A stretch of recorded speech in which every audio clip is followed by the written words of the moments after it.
facebook.com/Levin. Well, let's move on. There's more. General Kelly is a racist, according to MSNBC. The North Korea general's favorite channel. There's a great piece at National Review Online. As you can see, I did an enormous amount of research on my own before show. Looking. But there's a great piece in this. Kyle Smith over at NRO, he's one of the best, really, in my opinion. Trump versus Hitler. Well, he's pointing out that there's this op-ed writer for the New York Slimes. His name is Charles Blow. He's a radical kook. He's an op-ed columnist. He advances a breathtaking claim that has never, to my knowledge, he's being very sarcastic, appeared in any media outlet before.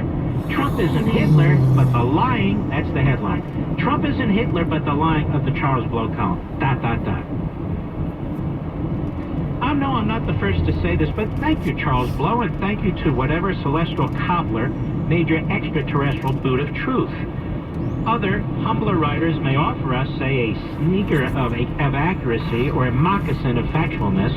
Only you could deliver unto us the insight that Trump is the new Hitler with a truth boot so colossal that it can slam down to earth like thunder. He's mocking him and mocking his phrases. He says, I long to know more, but as I don't possess a righteous boot of truth to pull on over my foot of inquiry, I decided meekly to look up the facts. With the aid of National Review's data lab, I found a trove of statistics about Hitler and Trump. Here's some of them. Hitler murdered 11 million people, according to one analysis. Trump has murdered no one so far. Hitler invaded the sovereign states of Austria, Belgium, Czechoslovakia, Free State of Danzig, Denmark, France, Guernsey, Hungary, Italy, Jersey, Lithuania, Luxembourg, Monaco, the Netherlands, Norway, Poland, San Marino, the Soviet Union, and Yugoslavia. Trump has invaded no sovereign states. Hitler started a war that killed more than 5 million in his armed forces alone, plus many millions more in other countries. Trump hasn't started any world wars. So at this point in my research, I was dejected. Trump didn't appear much like Hitler at all.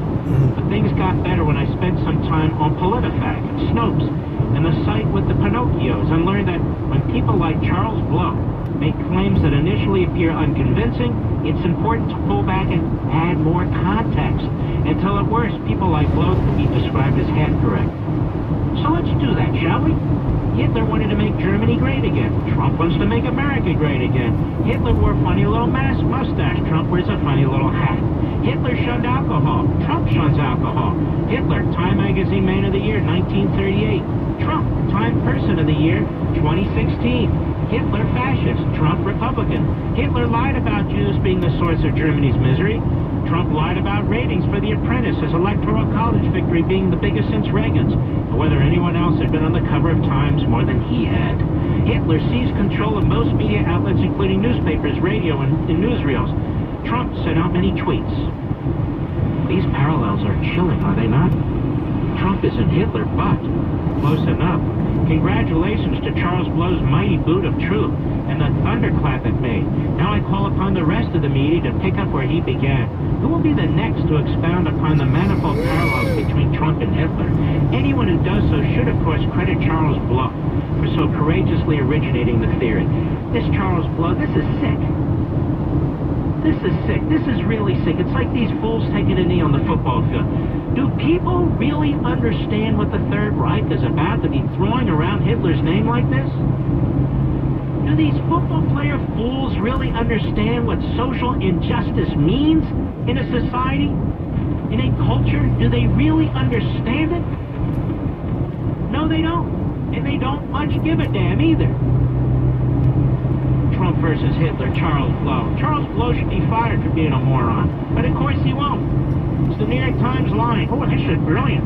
Absolutely brilliant. Nobody can write like this. No. This Charles Blow, he's like the Aristotle of our time. I would say his column was divisive, wouldn't you, ladies and gentlemen? I would say Lawrence O'Donnell is divisive, wouldn't you? I would say Frederico Wilson is divisive, wouldn't you? All these characters in the media, out of the media, in politics, out of politics, very, very divisive, wouldn't you? Barack Obama was campaigning in New Jersey yesterday, and he said it's time to stop the politics of division. The king of the politics of division. Cut 7, go. politics of division that we have seen so many times before. It dates back centuries. Some of the politics we see now, we thought we put that to bed. You didn't put it to bed. You gave it life. You breathed life into it, sir. Go ahead. That folks looking 50 years back. It's the 21st century, not the 19th century. You have to admit he's insightful. More now Obama campaigning in Virginia for Ralph Northam. Remember that? The guy who didn't want his lieutenant governor's name on some of the handout literature? Cut it, go. What he's really trying to deliver is... This is Ed Gillespie he's attacking. What he's really trying to deliver is fear. Isn't this like an old Democrat line? So the Republicans are about fear and racism and division? No, we Democrats. We're about happiness, unity, colorblind society. They do what they condemn the Republicans of doing. The Republicans aren't even capable of being what the Democrats say they are. Cuddy, go. What he's really trying to deliver is fear. What he really believes is that if you scare enough voters, you might score just enough votes to win an election. And that's what makes this guy... I don't know about you folks in Virginia, but when I think Ed Gillespie, I think fear. Don't you, Mr. Producer? Oh, he's so scary. He's so scary, this Ed Gillespie. I don't know. He's so divisive, this Ed Gillespie. Say what you will, philosophically and politically, so the guy is as nice and decent as possible. As you can imagine. Some people want him to get, a stronger voice and so forth and hammer away. He's sort of a... anyway, go ahead. Cut it, go. Politics is so damaging and corrosive to our democracy.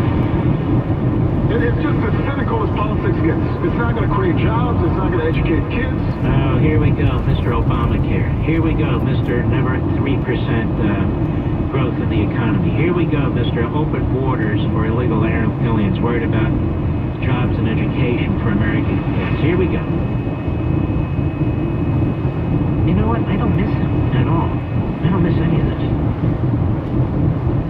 Cut 9, go.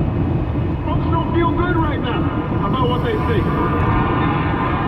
They don't feel as if our public life reflects our best. How can you feel that our public life, meaning the government and these politics, reflect our best when they don't?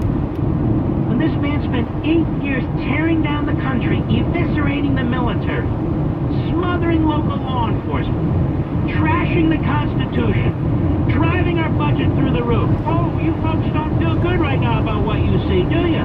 No, we don't. Look what you did to our magnificent country. Look how you abused it and attacked it and fundamentally transformed it. No, folks don't feel good about what's been happening in this country. And nobody's making it angry but you and leftists like you and football players on their knees and left-wing kooks on TV who pretend to be journalists and all the rest. No, folks don't feel good about what's taking place in the country. Cut 10, go. And let me just say something about history. Ralph believes that if we're going to talk about our history, then we should do it in a way that heals. First of all, nobody knows what the hell Ralph thinks. Ralph Northam, and the Lieutenant Governor of Virginia. It's amazing. I followed this a year ago. I didn't even know who the hell Ralph Northam was. I thought it was a line of clothing that you can get in Nordstrom. Oh, did you get the Ralph Northam? Yeah, no, that's Ralph Lauren. No, Ralph Northam. Nobody makes cotton socks like Ralph Northam. No, he's the Lieutenant Governor of Virginia. No, don't mess with me. No, he's the Lieutenant Governor. And here's Obama, comes into Virginia, doesn't know a damn thing about the Lieutenant Governor of Virginia. Not a damn thing. He wants to talk about our history. Go ahead. Not in the way that divides. We shouldn't use the most painful parts of our history just to score points.